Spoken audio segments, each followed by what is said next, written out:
આદિ, હવે બહુ સમય થઈ ગયો છે બેન ગયા એને. કેટલા સમય ઘરમાં પુરાઈને રહેશો? કોઈને મળશો નહીં, કોઈ સાથે વાત નહીં કરો, ઓફિસ નહીં જાઓ. જો આ જિંદગી છે, અહીંયા ચાલતું રહેવું એ જરૂરી છે. બહુ સમય નથી થયો, 8 દિવસ થયા છે. મેં ક્યારેય નહોતું વિચાર્યું કે બેન આવું પગલું ભરશે. તું તો એનું નામ પણ નહીં લેતી. હું એને યાદ કરવા નથી માંગતો. મને ના પાડો છો કે નામ નહીં લેતી? તમે 24 કલાક શું કરો છો? એમના જ વિચારોમાં બેઠા છો ને. ભલે એ વિચાર સારા હોય કે ખરાબ હોય, પણ વિચાર 24 કલાક તો એના જ આવે છે ને. આદિ, જિંદગી ઊભી નથી રહેતી, કોઈના ગયા પાછળ બેસી નથી રહેવાતું. એ માણસ ભાગી ગયું હોય, ઘર છોડીને ગયું હોય કે મરી ગયું હોય, જિંદગી હંમેશા આમને આમ જ ચાલતી રહે છે. હા, ચાલતી રહે છે, પણ મારે સમય લાગશે.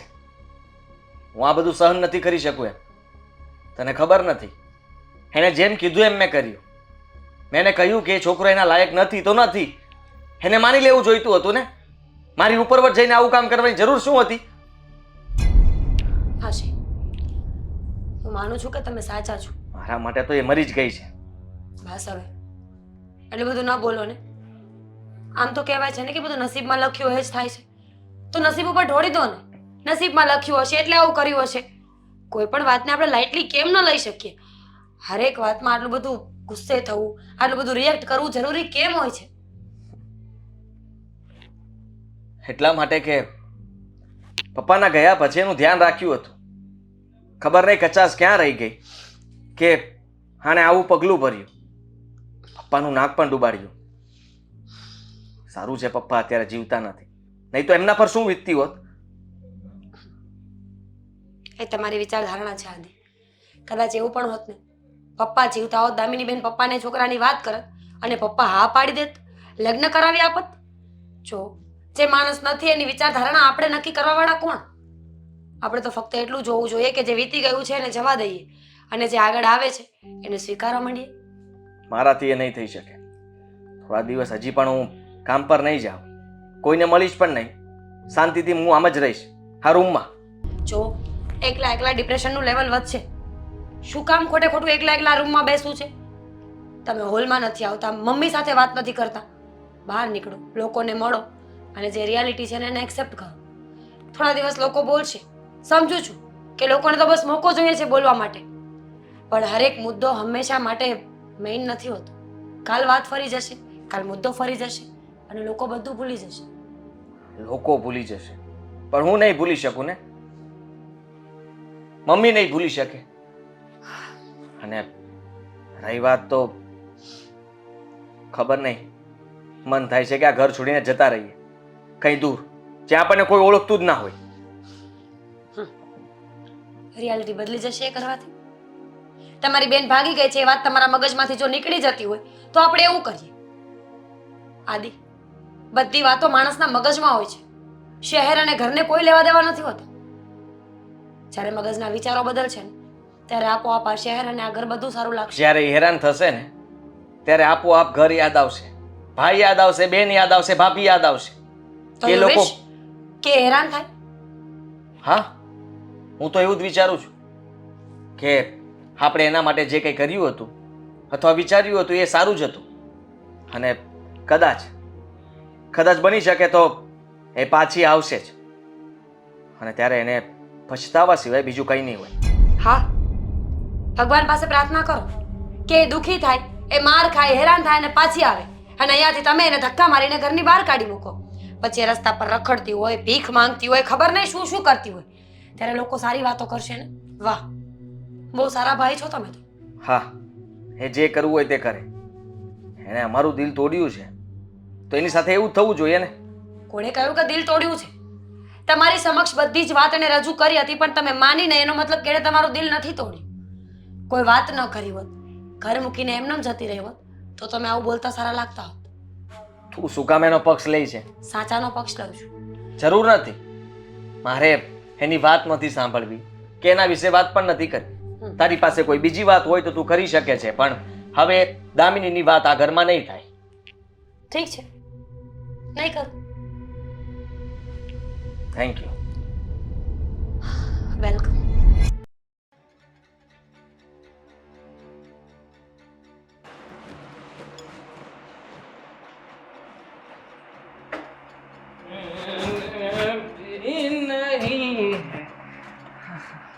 એમાં જમવાનું બની ગયું તો જમવાનું કાપ જમી લો થોડું. જમવાનું બની પણ ગયું હતું અને મેં નાખી પણ દીધું. એમ આખી કેમ દીધું? હા આ ઘડિયાળમાં જોઉં છે 12 વાગ્યા છે. આ તમારો ઘરે આવવાનો સમય છે. નહીં, આ સવાલ પૂછવાનો સમય છે. હા ખબર નથી પડતી તેમાં પતિ ઘરમાં આવે તો કેવી રીતે એની સાથે વાત કરવી? હા બરાબર થયું. આગળ મંગળસૂત્ર તૂટી પણ ગયું. મારી વેલ્યુ તો નથી કરતા. કમસે કમ આપ અરે શું ગમશે ગમ નથી વેલ્યુ કરતો જા તારી. અરે કોઈ જ વેલ્યુ નથી. મારો ભાઈ, મારું ફેમિલી બધાની સામે જઈને તમારી સાથે ભાગીને લગ્ન કર્યા અને તમે શું પરિણામ આપ્યું? મારો ભાઈ સાચું જ કહેતો હતો પણ છતાંય એની એક વાત ન માની. તેમાં હજુ એ ઉપકાર કર્યો છે મારી ઉપર. હા મારી ઉપર ઉપકાર કર્યો હોય એવી રીતે વાત કરે છે. ઉપકાર તો મેં કર્યો છે. આ તારી સાથે લગ્ન કરીને તને આ ઘરમાં લાવ્યો છું. તેમાં શું કામ લગ્ન કર્યા હતા જાણે છે ને? હજુ એ સમય છે. સુધરી જાઓ. આ દારૂ પીવાનું બંધ કરી દો. નથી કરવાનું. આ દારૂ પીવાનું કોઈ દિવસ બંધ નહીં કરું. અને આમ પણ જુઓ, બદલો લેવા માંગુ છું તારી સાથે, મારા બાપની સાથે. તારા બાપે જે કંઈ પણ કર્યું છે ને એ વાતનો બદલો લઈશ. કયો બદલો? શું કર્યું હતું? કેમ તમે લોકો ભૂલી શકો પણ હું ક્યારેય નહીં. 7 વર્ષો પહેલા મારા પપ્પા તારા પપ્પાની સાથે ઓફિસમાં કામ કરતા હતા. તારા પપ્પાએ ચોરી કરી અને એનો ગુનો મારા પપ્પા ઉપર નાખી દીધો. પરિણામે બોસે મારા પપ્પાને નોકરીમાંથી કાઢી મૂક્યો. મારા પપ્પાનો કોઈ વાંક નહોતો પણ એમ છતાંય મારા પપ્પાની બેઇજ્જતી થઈ. તેમાં બધાયની સામે મારા પપ્પાને અડધૂત કરીને ઓફિસમાંથી તારા બાપના કારણે જ કાઢવામાં આવ્યા હતા. અને પછી શું થયું એ નહીં પૂછે? હા પછી મારા પપ્પાએ તારા પપ્પાના કારણે આત્મહત્યા કરી. મારા પપ્પાએ એનો જીવ આપી દીધો. કોના કારણે? તારા પપ્પાના કારણે. અને એટલે જ નાટક કર્યું તારી સાથે લગ્ન કરવા માટે, તને પ્રેમ કરવાનું નાટક, કે તેથી મારા બાપનો બદલો લઈ શકું. તો એમાં મારો જ વાંક હતો? કઈ નહીં, તારો વાંક માત્ર એટલો જ હતો કે તું તારા બાપની દીકરી છે. બસ. આ તારો બાપ તો જીવતો નથી પણ તારી સાથેથી મારો બદલો તો લઈ શકું ને. હા તને આવી રીતે ઘરમાં રાખીશ, તને મારીશ, તને હેરાન કરીશ એટલે બસ મારા બાપના મર્યાનો બદલો પૂરો થઈ જશે. માણસ છું, જનાવર નહીં કે ઢોર મારો છો. તમારા બાપની સાથે મારા બાપે જે કર્યું એ તેમાં મને શું છે? મને કઈ વાતની સજા મળી રહી છે? સામે બોલે છે, મારી સામે બોલે છે. હા મારી સામે બોલવાની એક જ સજા છે અને એ છે માર. હા તું મને જમવા આપે કે ન આપે, મારા હાથના માર ખાય ને એટલે બધું જ આવી ગઈ. સાલી હરામખોર.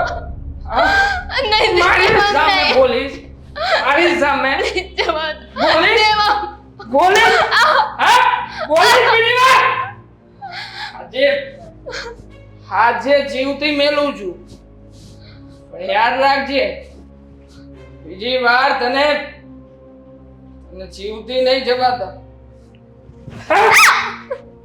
રામ ખોર ચાલી મારી સામે બોલે છે. ચાલ જમવાનું બનાવ જલ્દી.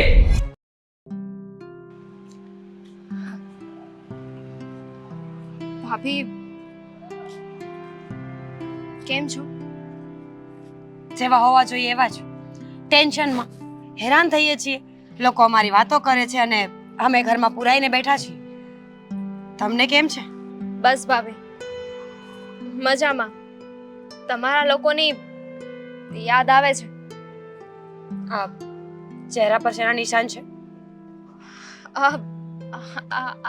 હા ને આ જુઓ ને, આ કાલે માળિયું સાફ કરતી હતી ને તો ટેબલ પરથી પડી ગઈ એટલે અહીંયા વાગી ગયું. દામિનીબેન, કીકલી નથી ને?